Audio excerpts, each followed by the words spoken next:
आता ही मस्त चिकनची भाजी कोणासाठी बनवली चला सांगते. त्याच्या आधी नाईट शिफ्टवरून आले आणि मस्त असा नाश्ता करून घेतला. आता मी येईपर्यंत आईंचा स्वयंपाक वगैरे सगळं झालेलं, पण किचनमधली जी छोटी मोठी कामं असतात ती आवरून घेतली आणि नंतर केस ड्रायरच्या मदतीने सुकवायला घेतले. आता केस आहेत मोठे, नाही सुकवले तर खूप जास्त हेडेक होतो, म्हणून म्हटलं आधी हे करून घ्यावं.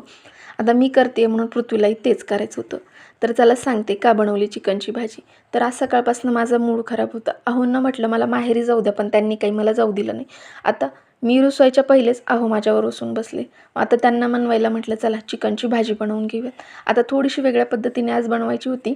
तर तेलामध्ये थोडेसे खडे मसाले, कांदा, चिकन छान परतवून घेतलं. त्याच्यात अद्रक लसूणची पेस्ट, टोमॅटो टाकून घेतला. आता ह्या भाजीचा मेन गेम असा आहे की त्याला पूर्ण जेवढं जास्त तुम्ही परतवून घ्याल तेवढी जास्त त्याला छान चव लागते.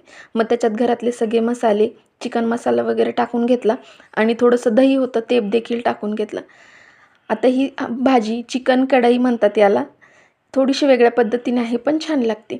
मग आता सगळं झालं तर याच्यामध्ये तुमच्या कन्सिस्टन्सीनुसार तुम्ही पाणी घालू शकता. आम्हाला जेवढं पाणी हवं आहे तेवढं आम्ही त्याच्यामध्ये घातलं. तर मेन गोष्ट ही आहे की याच्यात पाणी गरम करून घालायचं, म्हणजे भाजीला खूप छान अशी तरी येते.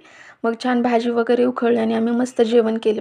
आता थोडंसं वेगळं काहीतरी करायचं म्हटलं की एवढे मोठे भांडे पडतात आणि भांडे घासायचं मला पहिलेच कंटाळा आहे. पण आईंची तब्येत खराब होती त्याच्यामुळे मीच आवरून घेतलं. व्हिडिओ आवडल्यास व्हिडिओला लाईक करा आणि माझ्या चॅनलला सबस्क्राईब करा.